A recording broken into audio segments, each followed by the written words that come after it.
लोग ये प्रसाद लेकर कहाँ से आ रही हो? अरे तुम्हें नहीं पता कलावती के घर में कीर्तन था माता रानी का।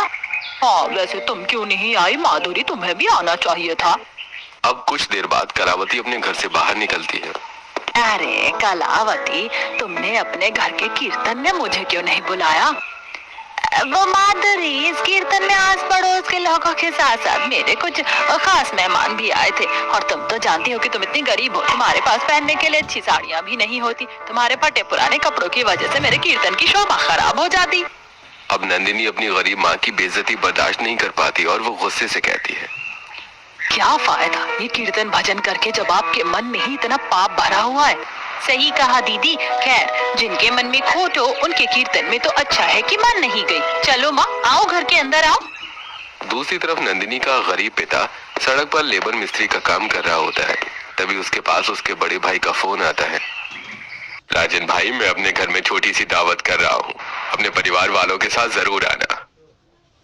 भैया, पर अभी मेरे पास पैसों की बहुत दिक्कत चल रही है। अरे तू मेरा छोटा भाई है, तू खाली हाथ भी आएगा तो मुझे स्वीकार है। अब घर आकर सारी बात राजन अपनी पत्नी से कहता है। देखिए जी, जेठानी जी के घर इतने दिनों बाद जाएंगे तो कुछ ना कुछ तो लेकर जाना ही होगा। मैं बाजार से सस्ते कपड़े खरीद लेती हूँ।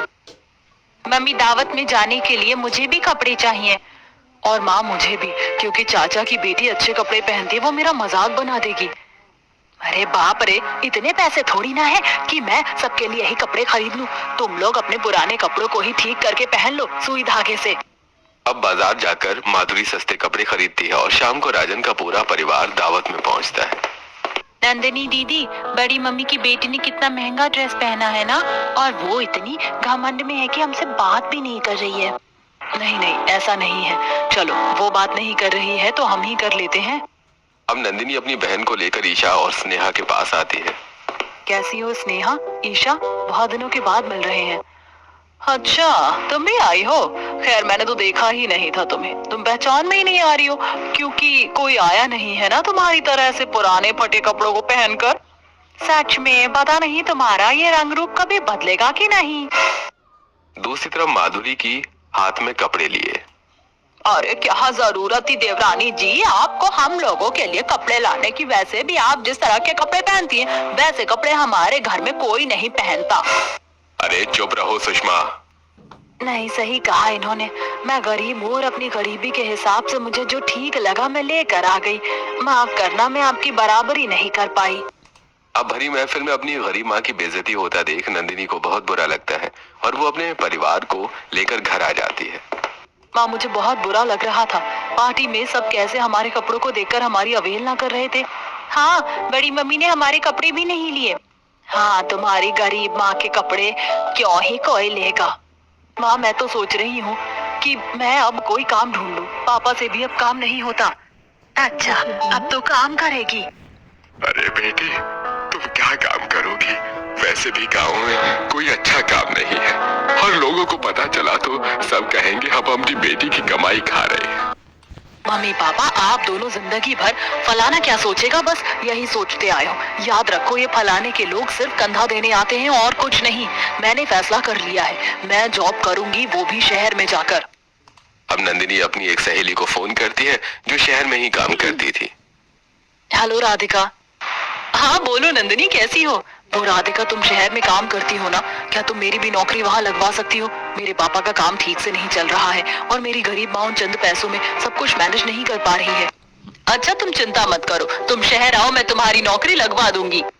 ये बात नंदिनी घर वालों को बताती है और कुछ ही दिनों में नंदिनी माँ से पैसे लेकर शहर चली जाती है। अब शहर में नंदिनी राधिका के दिए हुए एड्रेस पर पहुँचती है।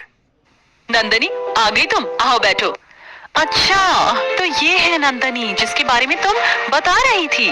हाँ ना नंदिनी, घबराओ मत, बैठो, हमें अपना ही समझो। अब नंदिनी रूम में बैठती है, राधिका चाय बनाकर देती है। नंदिनी देखो, मैं तुम्हें बता दूं कि शहर में मैं तुम्हें सिर्फ छोटी मोटी नौकरियां ही दिलवा सकती हूँ, क्योंकि शहर काफी पॉश एरिया होता है। यहाँ अच्छी नौकरी के लिए अच्छा क्वालिफिकेशन भी चाहिए होता है, जो कि तुम्हारे पास नहीं है। इसीलिए मैं तुम्हें होटल में सर्वेंट की नौकरी लगवा दूंगी। वैसे शहर के होटल में वेटर का काम करने वाली लड़कियों को भी 50 से 60 हजार रुपए महीने मिलते हैं। इतने में तुम्हारी गरीब माँ अच्छे से अपनी जिंदगी सर्वाइव कर पाएगी। उनका खाना पहनना रंग रूप सब बदल जाएगा। हाँ मनीषा ठीक कह रही है। ठीक है, मैं ये काम करने के लिए तैयार हूँ। नौकरी बेशक से छोटी बड़ी हो, पर मैं इतने पैसे कमा लूँ कि मेरी गरीब माँ की जिंदगी बदल जाए। उन्होंने बहुत तकलीफ देखी है और अब मैं उन्हें उन तकलीफों से बाहर निकालना चाहती हूँ। ठीक है, फिर तुम कल से ज्वाइन कर लेना होटल। अब रात को नंदिनी की गरीब माँ उसे फोन करती है। बेटी ठीक ठाक पहुँच गई तू? हाँ माँ, मैं ठीक ठाक पहुँच गई हूँ, नौकरी भी मिल गई है। अच्छा, क्या काम मिला है बेटी? कुछ नहीं माँ, बस कंप्यूटर पर बैठकर सारी डिटेल्स भरनी है और कुछ नहीं। इतने ही काम के मुझे 50 से 60 हजार रुपए मिल रहे हैं। बाप रे, ये तो बहुत है। चल बढ़िया है, अपना ध्यान रख। मम्मी मुझे भी तो दीदी से बात करनी है। दीदी जब आप शहर से गांव आओगी ना तो मेरे लिए कुछ लेकर आना। हाँ हाँ बिल्कुल, शहर की सबसे महंगी ड्रेस लेकर आऊंगी मैं तेरे लिए। अब नंदिनी फोन रख देती है। अब अगले दिन नंदिनी सिंपल सादे सूट को पहनकर एक 5 स्टार होटल में जाती है, जहां वो लोगों को कभी खाना सर्व करती है तो कभी गंदी टेबल साफ करती है। इसी के साथ साथ नंदिनी उस होटल में सभी के झूठे बर्तन भी धोती है। अरे थोड़ा जल्दी काम करो, नहीं हो क्या अभी इस होटल में? चलो फटाफट बर्तन धो, इसके बाद इस होटल की पूरी रसोई तुम्हें ही साफ करनी है। जी ठीक है। अब बर्तन धोने के बाद नंदिनी 5 स्टार होटल की आलीशान रसोई को अकेले साफ करती है। इस गैस पर कितने जिद्दी दाग गिरे हुए हैं, ये चिकनाई तो साफ भी नहीं हो रही है। अब अच्छे से रसोई साफ करके नंदिनी बाहर आती है। चलो रेस्टोरेंट बंद करने का टाइम आ गया है, एक काम करो तुम ये सारी टेबल भी साफ कर दो। अब नंदिनी सभी टेबल को अच्छे से साफ करके पूरे रेस्टोरेंट में झाड़ू लगाकर मालिक के पास आती है। मालिक, सारा काम खत्म हो गया है। ठीक है, इसी तरह से तुम्हें ये सारे काम रोज करने हैं, अब तुम जा सकती हो। अब रात को जब नंदिनी घर आती है तो देखती है कि नंदिनी की दोस्त राधिका, मनीषा, सिमरन सब सो चुके हैं। अब नंदिनी रसोई में आती है, जहाँ खाने पीने का कुछ नहीं होता। अब नंदिनी फ्रिज से सूखे ब्रेड सॉस के साथ खाकर सो जाती है। इसी तरह 2 से 3 महीना गुजरता है और अब नंदिनी हर महीने अपनी गरीब माँ को 50 से 60 हजार रुपए भेजती है। धीरे धीरे नंदिनी शहर में दिन रात मेहनत करके खुद फटे पुराने कपड़े पहनकर सूखी रोटी खाकर अपनी गरीब माँ को इतने पैसे भेजती है कि उन पैसों से नंदिनी की गरीब माँ की आर्थिक स्थिति पूरी तरीके से बदल जाती है। वो खुद का अच्छा घर ले लेती है। इसके साथ साथ नंदिनी की गरीब माँ, उसकी छोटी बहन, पिता महंगे महंगे कपड़े पहनना, अच्छा अच्छा खाना खाना शुरू कर देते हैं। आसपास के लोग नंदिनी की गरीब माँ का बदलते दिन देखकर, क्या बात है माधुरी, तुम्हारी बेटी तो शहर जाकर कुछ ज्यादा ही पैसे कमा रही है लगता है, तभी तो तुम्हारा घर और पहनावा सब बदल गया है।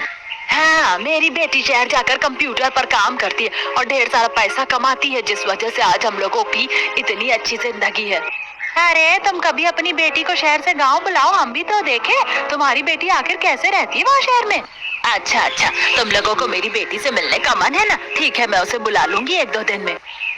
अब जहां माधुरी गांव में अपनी बेटी की इतनी ज्यादा बढ़ाई कर रही थी, वहीं उसकी बेटी शहर में फकीरों से गई गुजरी जिंदगी जी रही थी। वो सारा दिन होटल में लोगों के झूठे बर्तन, झूठी टेबल साफ करके, रसोई की सफाई करके, पैसे कमाकर अपने माँ बाप को खुशियां दे रही थी। अब रात को जब नंदिनी अपने कमरे में आराम कर रही होती है तो उसकी माँ का फोन आता है।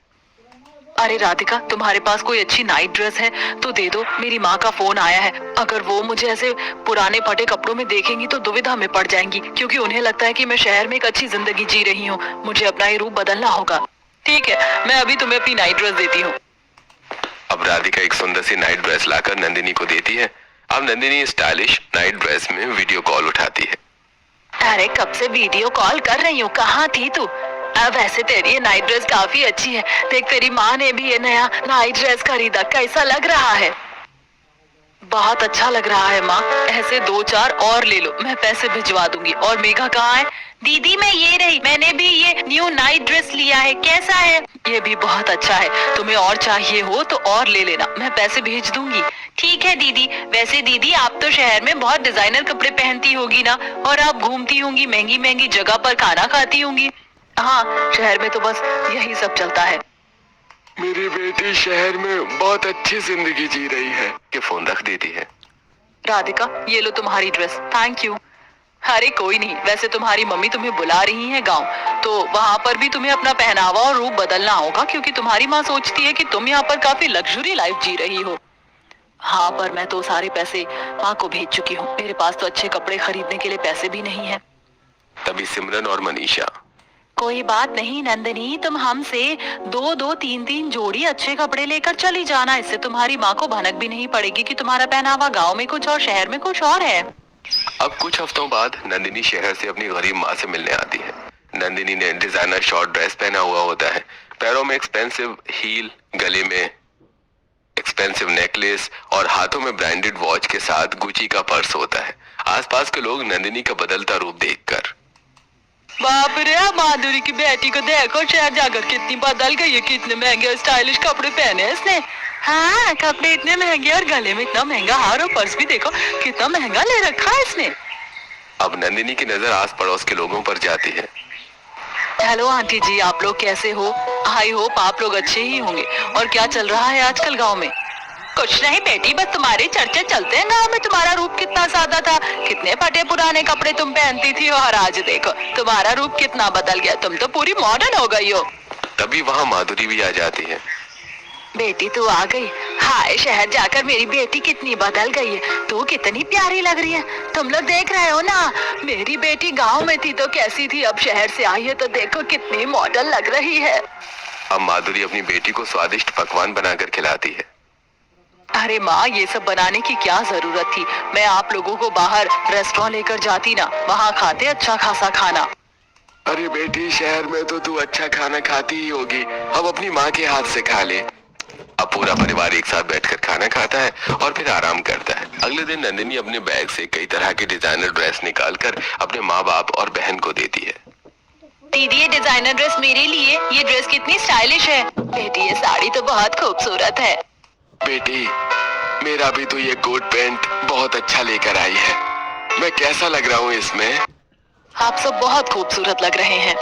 अच्छा बेटी, वहाँ शहर में तुझे किसी चीज की कोई दिक्कत तो नहीं होती है ना? अरे बिल्कुल नहीं पापा, मैं वहाँ बिंदास रहती हूँ, आप इतनी चिंता मत कीजिए। मुझे आप लोगों के माथे पर टेंशन बिल्कुल पसंद नहीं है। अब अगले दिन नंदिनी अपने पूरे परिवार को शॉपिंग कराने ले जा रही होती है। अब नंदिनी डिजाइनर शॉर्ट ड्रेस पहनकर हाथों में स्टाइलिश बैग कैरी किए अपने पूरे परिवार के साथ बाहर जा रही होती है। ये देख आसपास के लोग काफी हैरान होते हैं। अरे, नंदिनी का तो शहर जाकर रंग रूप ही बदल गया। ये तो शहर में भी ऐसे ही महंगे महंगे कपड़े पहनती होगी जैसे यहाँ पहन रही है, और अपने माँ बाप को भी पहना रही है। अब मॉल में आकर नंदिनी का पूरा परिवार शॉपिंग करता है। इसके बाद नंदिनी अपने पूरे परिवार को 5 स्टार होटल में लेकर जाती है और खाना खिलाती है। इस तरह नंदिनी एक दिन अपनी माँ के साथ छत पर होती है। तभी सामने की छत पर खड़ी गायत्री नंदिनी का रूप बदलता देखकर कहती है, नंदिनी बेटी, तुम तो शहर जाकर पूरी ही बदल गई।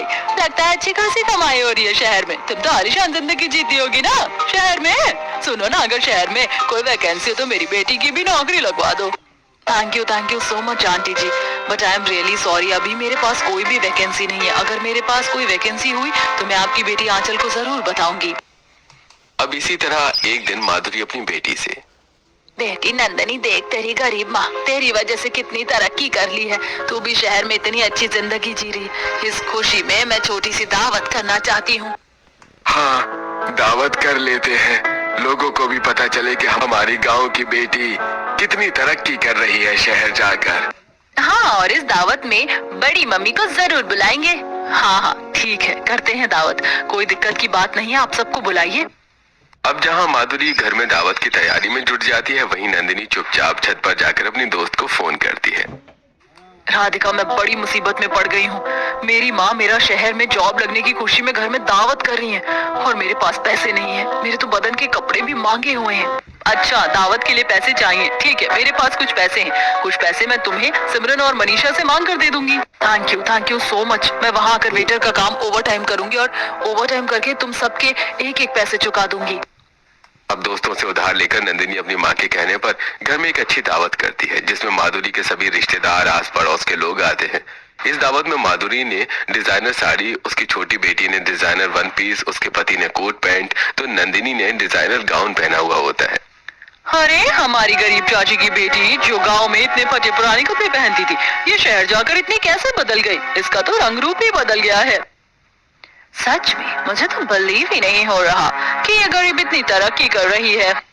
तभी सुषमा अपनी देवरानी से, अरे माधुरी, तुम्हारी बेटी तो शहर जाकर कुछ ज्यादा ही बदल गई है। तुम लोगों का घर भी इतना अच्छा हो गया और पहनावा भी तुम लोगों का तो रंग रूप ही बदल गया है। हाँ, वो तो बदलेगा ही। आखिर मेरी बेटी शहर में जाकर लाखों रुपए जो कमाती है।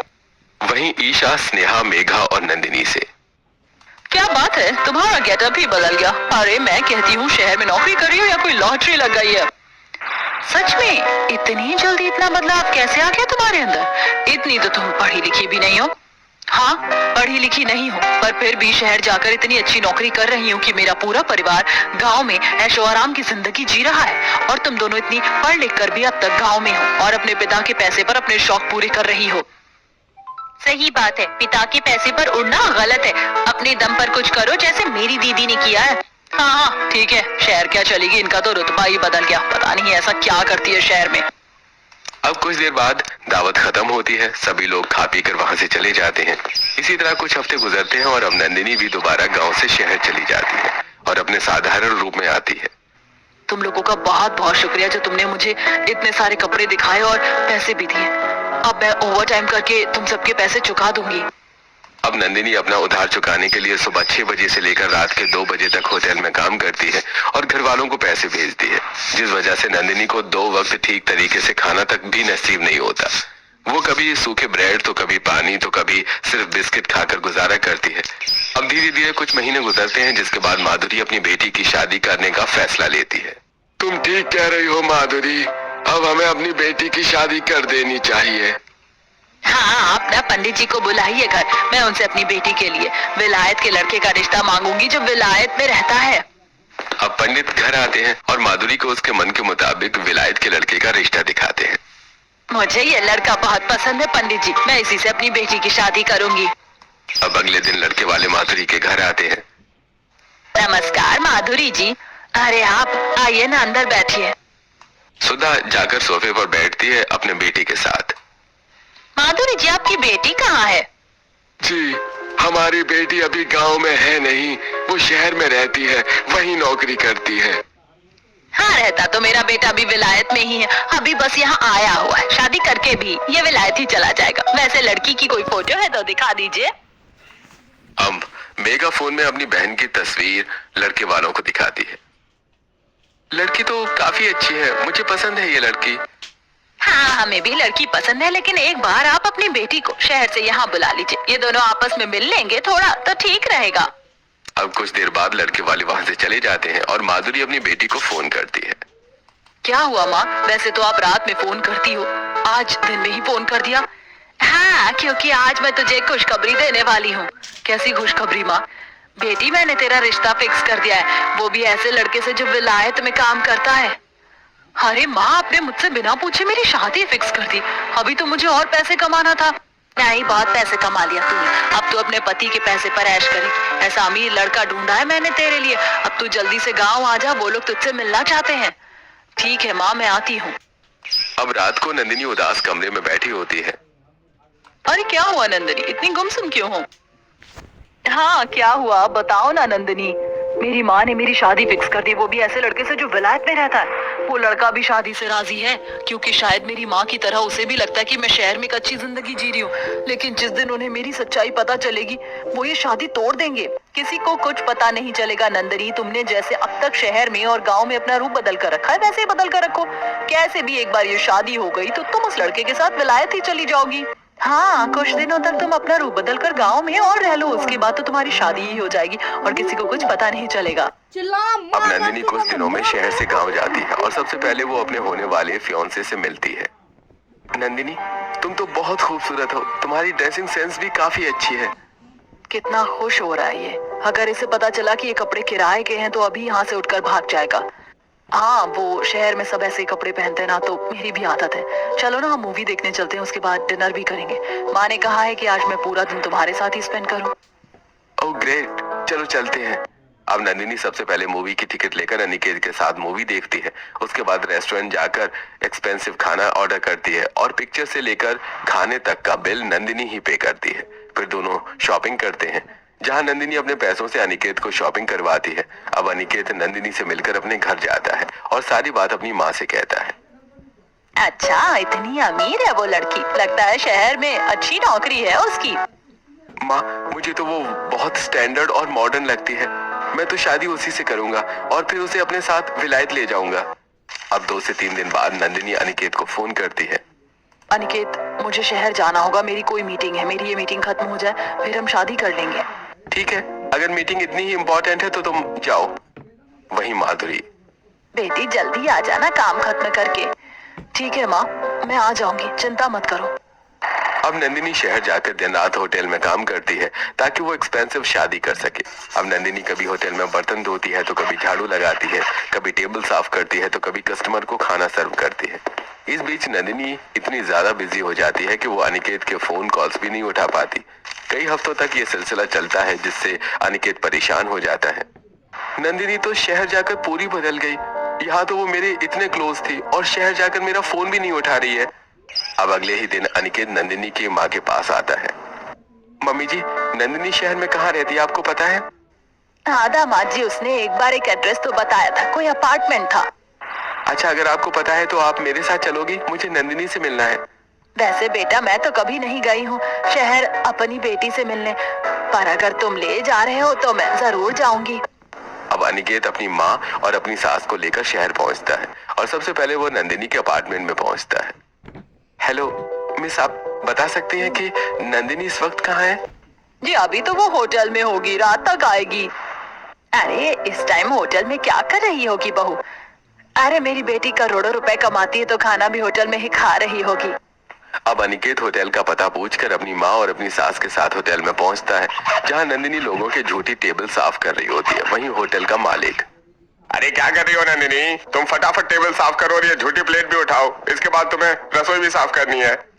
ये सब कुछ देखकर अनिकेत, अरे मम्मी जी, हमारी नंदिनी शहर में वेटर का काम करती है। नहीं नहीं, मेरी बेटी ये सब नहीं करती, वो तो कंप्यूटर पर काम करती है जी। अब जैसे ही नंदिनी टेबल से झूठी प्लेट उठाती है उसकी नजर अपनी माँ पर पड़ती है। अरे माँ, आप यहाँ शहर में, आप सब यहाँ क्या कर रहे हैं? सुन लिया समधन जी, वो लड़की जो वेटर का काम कर रही है वो आपको ही माँ कहकर पुकार रही है। इसका मतलब आपकी बेटी शहर में वेटर का काम करती है। अब नंदिनी उसके पास जाती है। नहीं, ऐसा नहीं हो सकता। मुझे तो खुद ही नहीं पता था कि मेरी बेटी शहर में लोगों के झूठे बर्तन उठाती है और वो एक वेटर है। इसका मतलब माधुरी जी, आपकी बेटी गांव में मॉडल और शहर में फकीर चंद है और आप झूठ बोलकर अपनी फकीर चंद बेटी की शादी मेरे विलायत में रहने वाले बेटे से करवाना चाहती थी। ये सब सुनकर नंदिनी की आंखें नम हो जाती हैं और वो आंखों में आंसू लिए कहती है, आप लोग मेरी माँ पर कोई इल्जाम मत लगाइए। मैंने अपनी माँ को कभी नहीं बताया कि मैं शहर में कैसी जिंदगी जीती हूँ। पर बेटी, तूने मुझसे झूठ क्यों बोला? तू शहर में रहकर अपने शरीर पर इतना सितम ढा रही है और हमें इस बात का अंदाजा तक नहीं। तुम्हें और क्या करती माँ? मैं घर की गरीबी देखकर शहर में पैसे कमाने तो आ गई, लेकिन अच्छी शिक्षा ना होने के कारण मुझे कहीं कोई काम नहीं मिल रहा था। मुझे बड़ी मुश्किल से इस होटल में वेटर का काम मिला और मैंने इसी काम को अपना भगवान मान लिया, क्योंकि इसी कमाई से मैं अपनी गरीब माँ को एक अच्छी जिंदगी दे पा रही थी। अब नंदिनी की बातें सुनकर अनिकेत को एहसास होता है कि नंदिनी ने जो कुछ भी किया वो सब अपने गरीब माँ के लिए किया। चुप हो जाओ नंदिनी, तुमने जो कुछ भी किया वो बिल्कुल ठीक था। मुझे तो बहुत फक्र हो रहा है तुम पर कि आज के टाइम में भी तुम जैसी लड़कियां हैं जो अपनी फैमिली के लिए सैक्रिफाइस करती है। मुझे तुम्हारे इस झूठ से कोई प्रॉब्लम नहीं है। मैं तुम जैसी हो वैसे ही स्वीकार करने के लिए तैयार हूँ। हाँ बेटी, मैं तो तुम्हें गलत समझ रही थी, लेकिन तुम तो बहुत काबिल और होशियार हो। इतनी होशियार कि तुम अपने गरीब माँ बाप को खुशियाँ देने के लिए सारी परेशानियों से अकेले ही लड़ रही थी। इसीलिए अब तुम ही मेरे इकलौते बेटे की बहू बनोगी। भगवान का शुक्र है कि आप मेरी बेटी को समझ पाए। अब अनिकेत खुशी खुशी नंदिनी से शादी करता है और उसे विलायत ले जाता है। इसके साथ साथ अनिकेत नंदिनी के पिता के लिए गांव में ही बड़ी किराने की दुकान खुलवा देता है, जिसमें नंदिनी के माता पिता की आर्थिक स्थिति जिंदगी भर के लिए मजबूत हो जाती है। वहीं नंदिनी भी अपने ससुराल में खुशहाल जिंदगी बिता रही होती। शादी से पहले वर्सेस शादी के